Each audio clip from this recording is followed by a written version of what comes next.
जय हिंद साथियों, कैसे हैं आप सब लोग। साथियों, जैसा कि आपको पता होगा कि यूपी बोर्ड की परीक्षाएं आज से प्रारंभ हो रही हैं और कुछ जरूरी परिवर्तन किए गए हैं इस बार यूपी बोर्ड की परीक्षाओं में। और उसमें महत्वपूर्ण है कि जो परीक्षार्थियों की उत्तर पुस्तिका होती है जिसमें वो अपने आंसर्स लिखते हैं, उसकी एंट्री किस तरीके से करनी होती है, क्योंकि बहुत सारे स्टूडेंट्स उसको गलत करके आते हैं, टीचर्स भी नहीं बता पाते हैं ठीक से।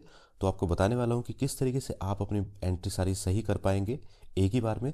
तो बेहद ध्यान से इस वीडियो को देखिएगा साथियों, ताकि आपको सारी चीज़ें अच्छे से समझ में आ सकें। और चैनल पर अगर आप नए हैं तो चैनल को जरूर सब्सक्राइब करें इसी तरह की इन्फॉर्मेटिव वीडियोस के लिए।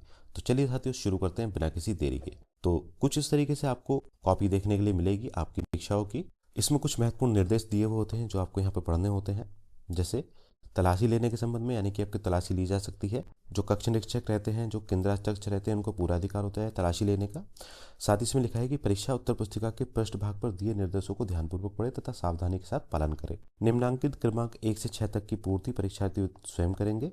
और इस उत्तर पुस्तिका का प्रयोग करने से पहले परीक्षार्थी यह भी देख लें कि वही वर्ष परिच्छिद्रित है जिस वर्ष में परीक्षा दे रहा है। तो जैसे 2026 की परीक्षा हो रही है तो यहाँ पर 2026 लिखा होना चाहिए, और कॉपी पर उभरा हुआ होता है 2026 करके, यानी कि छिद्रित होता है, वो भी 2026 होना चाहिए। वो चीज़ आप देख लीजिएगा। तो अब ये जो प्रविष्टियां हैं किस तरीके से आपको भरनी है बिल्कुल साफ तरीके से, वो मैं आपको बताता हूँ। और बॉल पॉइंट पेन का प्रयोग आपको करना है, जेल पेन का प्रयोग नहीं करना है।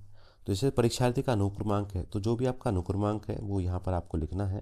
मान लीजिए इस तरीके से, मैं एग्जाम्पल के तौर पे बता रहा हूँ, केवल आपका जो भी अनुक्रमांक है वो आपको लिखना होगा। जैसे ये है। उसके बाद में परीक्षार्थी का अनुक्रमांक शब्दों में पूछा जाता है। ये तो अंकों में हो गया, जो जैसे भी आपका है 2 3 5 करके। इसके बाद शब्दों में आप कैसे लिखेंगे। शब्दों में आप इस तरीके से लिखेंगे, क्योंकि बहुत गलती यहाँ पर स्टूडेंट करते हैं।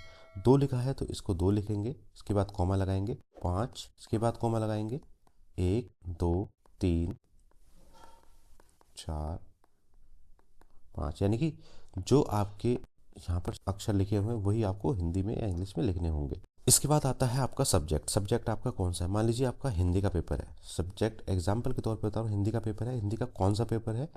फर्स्ट पेपर है तो फर्स्ट या प्रथम लिख देंगे। यहाँ पर हिंदी में ही लिखिएगा, प्रथम पेपर है या द्वितीय पेपर है।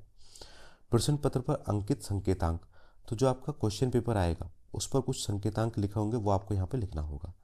परीक्षा का दिन कौन सा है, जैसे मान लीजिए मंगलवार है तो आपको यहाँ पर मंगलवार लिख करके परीक्षा की तिथि, तिथि कौन सी है, तिथि होगी जो भी तिथि है 17/2/2026, और आपको पाली कौन सी है वो लिखना है। प्रथम पाली है या द्वितीय पाली है, उस तरीके से आपको लिखना है ऐसे करके। और केंद्र का नाम, जिस केंद्र पर आप परीक्षा देने जा रहे हो उस केंद्र का नाम यहाँ पर लिखा जाएगा। तो इस तरीके से आपको एंट्री करनी होगी अपनी कॉपी में। और एक बार पहले समझ लीजिएगा अपने कक्ष निरीक्षक से, वो आपको इस तरीके से एंट्री करनी बताते हैं, उसके बाद में ही आप कीजिएगा। जो जनरल चीज़ हैं वो मैंने आपको बता दी हैं। इसके बाद में जो नीचे का हिस्सा है ये आपको कुछ नहीं करना है, ये जो आपके कक्ष निरीक्षक यानी कि इन्विजिलेटर होंगे वो करके देंगे आपको। कॉपी में एंट्री के अलावा दोस्तों आपको कुछ जनरल चीज़ों का ध्यान रखना है, जैसे कि आपको अपना एडमिट कार्ड लेके जाना है, अपना कोई भी पहचान पत्र हो वो लेके चले जाइएगा। आपके एडमिट कार्ड में स्पष्ट रूप से सारी चीज़ें लिखी हुई होंगी। इसके अलावा कोई भी ऐसा इलेक्ट्रॉनिक डिवाइस आप लेकर बिल्कुल भी ना जाएं जो आपको वहाँ पर दिक्कत पैदा कर दे। मोबाइल फ़ोन हो, ईयरबड्स हो, किसी भी तरह का और इलेक्ट्रॉनिक डिवाइस हो, कैलकुलेटर हो, पेजर हो, कुछ भी हो, कोई भी चीज़ आपको ऐसी नहीं लेकर जानी है, क्योंकि आपको अनुमति नहीं दी जाएगी उसके साथ अंदर जाने की। फिर वो आपको बाहर ही छोड़ना पड़ेगा, और बाहर भी वो कई सौ मीटर दूरी पर रखा जाएगा। कॉलेज के आसपास 200-300 मीटर की दूरी पे कुछ भी इलेक्ट्रॉनिक डिवाइस नहीं रखा जाएगा। तो इस चीज़ का ध्यान रखिएगा।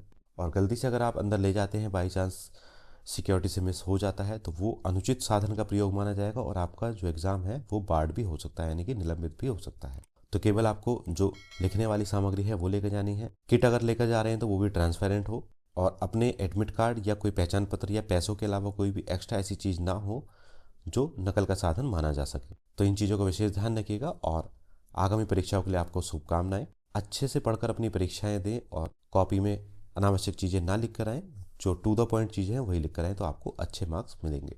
तो बस साथियों, इस वीडियो में इतना ही। मिलते हैं किसी और वीडियो में, तब तक के लिए जय हिंद, जय भारत।